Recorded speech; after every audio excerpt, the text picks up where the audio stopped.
Have you ever went on multiple occasions to check whether the door or maybe windows of your house are being locked? Do you feel uncomfortable when maybe certain objects are not being placed in certain order? Do you ever experiencing thoughts that you believe you should not have? And then because of them, you actually are experiencing significant stress and anxiety. Does your daily routines and activities have been actually compromised because of certain obsessions and certain intrusive thoughts that you are experiencing? Hi, my name is Patricia. I'm the counseling psychologist registered with a HCPC here in the UK. And in today's video, I'm going to be talking about different characteristics of the intrusive thoughts in obsessive compulsive behavior that we all might know as OCD. So throughout the day, we might be experiencing many unconscious intrusive thoughts. Some of them that are more positive, some of them maybe they are more negative. Actually, most of the thoughts that we're going to be experiencing throughout the day, they're going to be spontaneous. That means that they are not really invited, but they are triggered by certain things that maybe we will hear or certain things that maybe we will see while walking on the street. And actually, because of these spontaneous thoughts, we might just remember something really pleasant, or maybe we would just remember last minute that we need to go and buy a gift for someone's birthday that is coming up. So actually having those spontaneous intrusive thoughts, it can be actually really helpful for us. Because of this spontaneous way of thinking, we can be creative and our conversation with people are not being rehearsed. So those thoughts that are helping us to remember certain things or helping us to be more creative, perhaps we could call them as positive intrusive thoughts.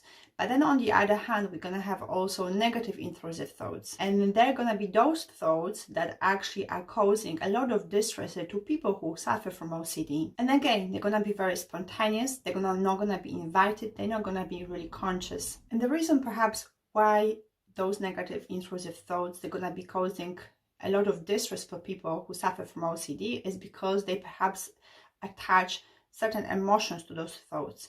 Where people who doesn't suffer from OCD, they will perhaps just ignore them and let them pass, and with time those thoughts, they're going to be able to fade away. When on the other hand, someone who suffers from OCD, they're going to pause, they're going to think about them, they're going to try to dissect them and see what's the meaning behind them. They will start to investigate why they're actually having them. They might start questioning themselves why I have those intrusive thoughts. What does it mean about me that I have them? So for instance, if someone has the intrusive negative thought about maybe harming a baby, once they're going to start dissecting the meaning of that thought, they might actually conclude that because I have this thought, then I'm going to go and harm the baby. And because of that, this means I'm a bad person.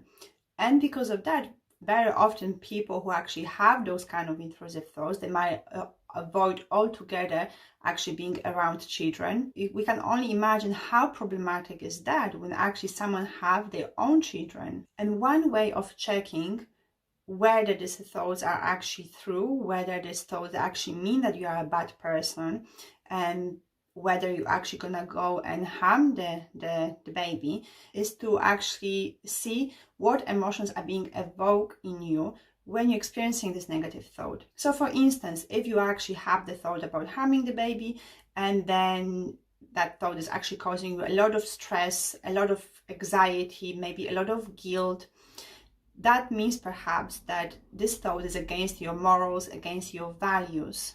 And then on the other hand as well, if we have a look at the criminals who maybe harm babies, children or adults, they perhaps might not feel the guilt. They might not attach such a strong emotions to whatever crime they've committed. They might not even think that whatever they have done is immoral. So in OCD, the negative intrusive thoughts, normally they're gonna go against your values and your morals. And because of that, they're gonna causing you a lot of anxiety and distress. Another characteristic of the negative intrusive thoughts in OCD is that there's actually research that indicates that all people are experiencing negative intrusive thoughts. So there was a research conducted where the OCD and the non-OCD people, they needed to write down their intrusive thoughts. and then they mix them all together and they ask specialists who actually work with OCD to judge whether those intrusive thoughts, they belong to the OCD group or the non-OCD group. And actually they were not able to differentiate between them two. So that means that the intrusive thoughts, the content of the intrusive thoughts that we are experiencing is the same.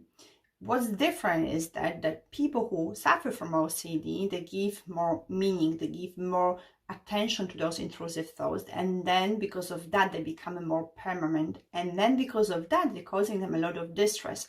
Where on the other hand, people who doesn't suffer from OCD, although they have some intrusive thoughts, they just let them pass, they ignore them, and perhaps with time they just fade away. Very often people who actually suffer from the rumination type of OCD, they actually, maybe they don't go and check the doors, maybe they don't have to organize objects in a certain way, but their compulsions, they're gonna be happening mainly in their mind. So what that means is they're gonna be going over those intrusive thoughts and trying to dissect them, trying to understand them, trying to really get to the bottom of them and see whether those intrusive thoughts are actually true, whether they can commit certain crimes, whether they're actually a bad person. However, in some cases, people, they might have the rumination type of OCD, but that also might involve certain checkings and certain obsessive behaviors. In situations where people, they suffer from the rumination type of OCD, where they're experiencing intrusive negative thoughts,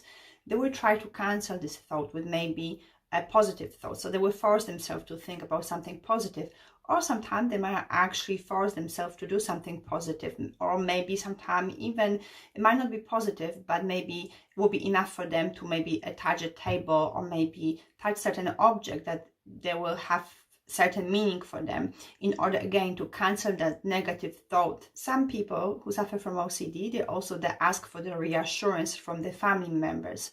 So let's say someone maybe just came back from work, they've been driving, they came home and they start having this negative thoughts that most probably on their way from work to their home, they must have hit someone, some pedestrians, and most probably the police is gonna come and gonna arrest them.